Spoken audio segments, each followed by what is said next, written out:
Namaskaram to all. Ethylene glycol, IUPAC name of ethylene glycol is ethane 1,2 diol.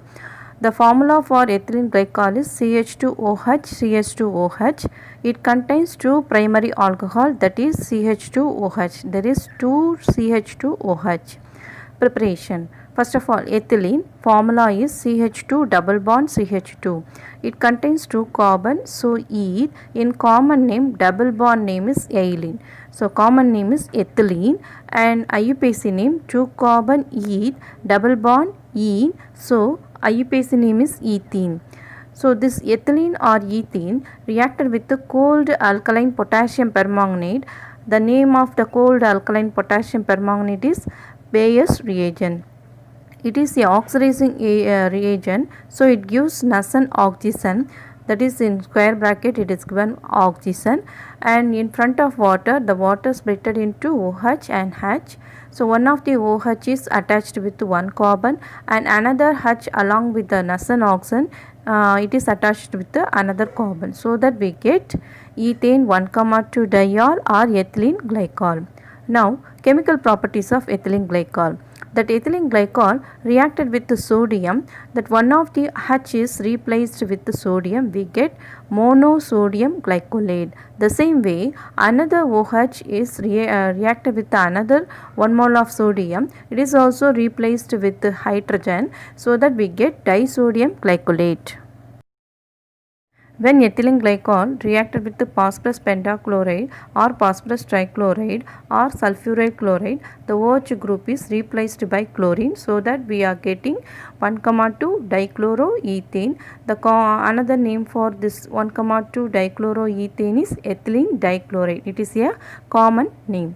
Now that same the ethylene glycol reacted with the phosphorus triiodide or hydrogen iodide or phosphorus in iodine, that is I given as I2.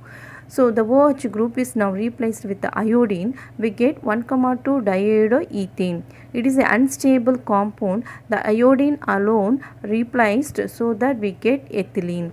It is a famous question, they will ask us how can you change the ethylene glycol into ethylene. The next one, ethane 1,2 diol reacted with the 2 moles of concentrated nitric acid in presence of concentrated sulfuric acid. The function of concentrated sulfuric acid here to split the nitric acid has a OH and NO2. So the OH, one of the OH is reacted with H, we get water. So the NO2 alone replaced to instead of hydrogen. So we get 1,2 dinitro oxyethane, that is called as dinitroglycol. It is a explosive. Now ethylene glycol dehydration reaction. What is dehydration means? D means removal, hydration means water. We are going to remove the water from ethylene glycol. Now first reaction, when it is heated with 773 Kelvin, that water is replaced, I indicated as a blue color, so we get 1,2 epoxyethane. Another name for this one is oxirane, that is called as epoxide. So question they may ask us, how can you change the ethylene glycol as a epoxide? Now the ethylene glycol when heated with the anhydrous zinc chloride or dilute sulfuric acid, the same way water we can replace, but that not like that in 773 Kelvin I indicated in red color. So we get ethanol, that is vinyl alcohol. Here the hydrogen is replaced, so that it is called as tautomerization, and finally we are getting acetaldehyde as a product here. So the famous question here is, how can you change the ethylene glycol as a acetaldehyde? Now the another famous question, how can you change the ethylene glycol as a dioxane? The another one here, the 2 moles of ethylene glycol, that is ethane 1,2 diol, when reacted with the concentrated sulfuric acid, 2 moles of water is replaced. This type of reaction is called as intermolecular dehydration.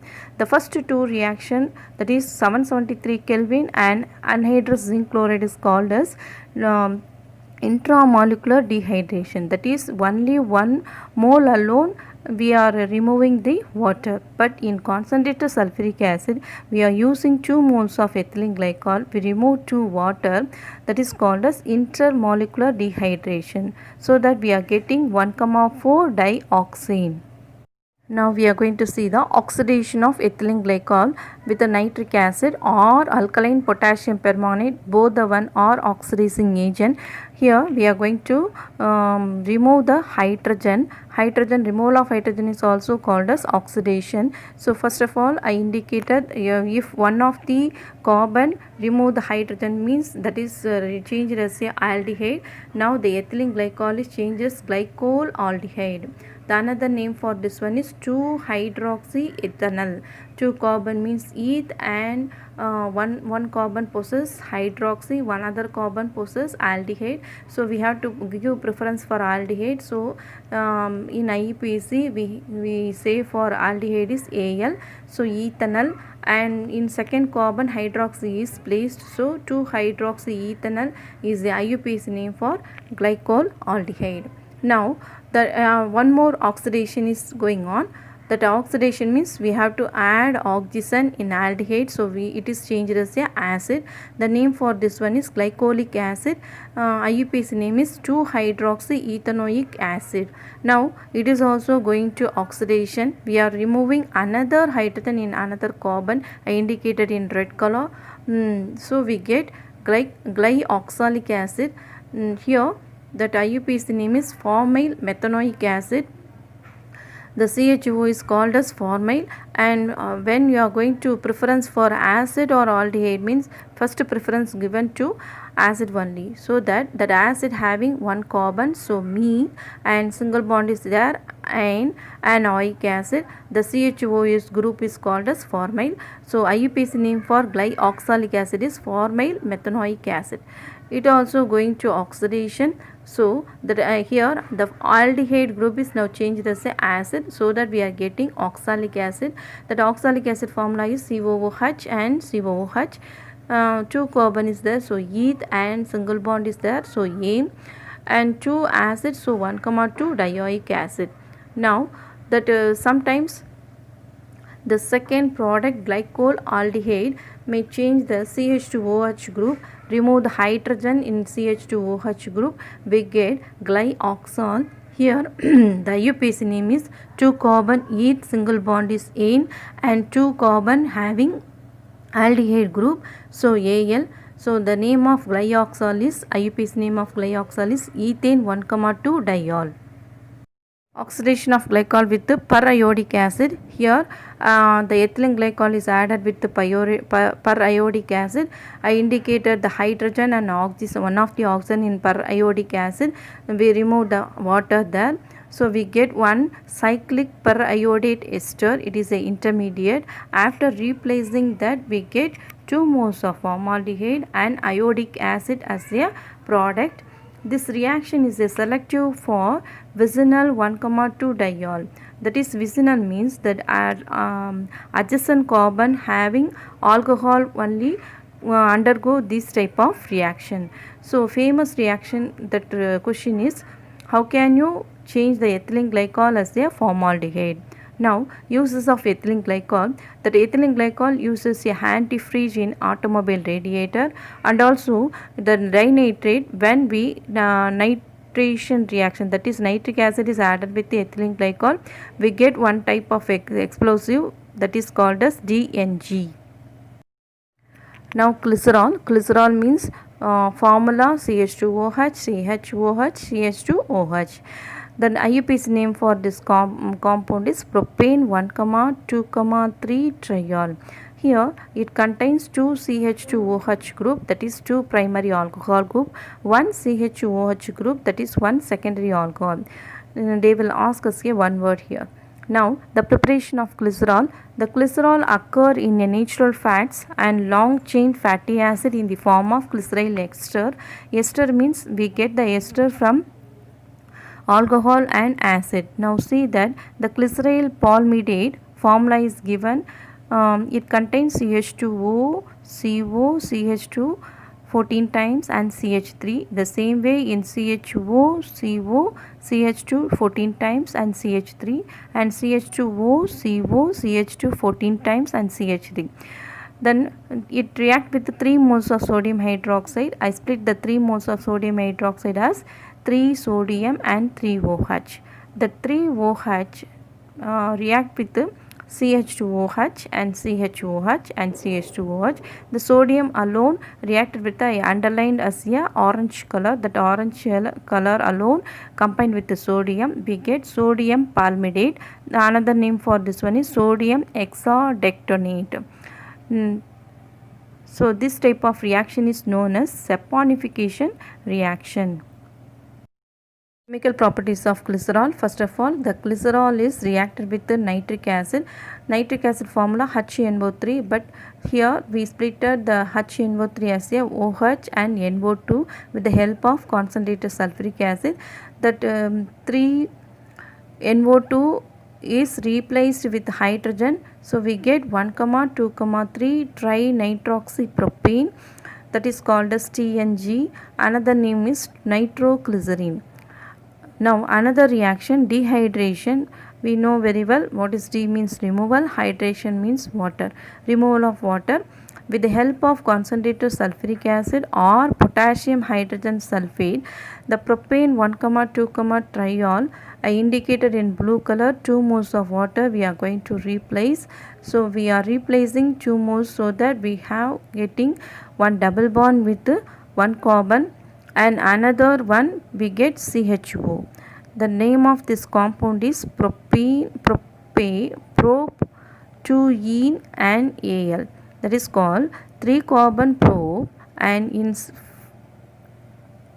first carbon is having aldehyde, in second carbon only double bond, so prop-2ene Al. That another common name is agrolene. Here the glycerol undergo the oxidation reaction with the help of acidified potassium permanganate. First of all, I indicated what is oxidation means removal of hydrogen. So one of the hydrogen is removed, so that is changed as a aldehyde CHO. So that is called as glyceraldehyde, and IUPAC name is 2, 3 dihydroxypropanol. 3 carbon means prop, and second carbon and third carbon is hydroxy is having, first carbon contain aldehyde group, so that the name of this compound is 2, 3 dihydroxypropanol. Once again it goes to oxidation, that is the aldehyde group alone changed as a acid, that is the aldehyde getting one more oxygen, that is changed as a acid.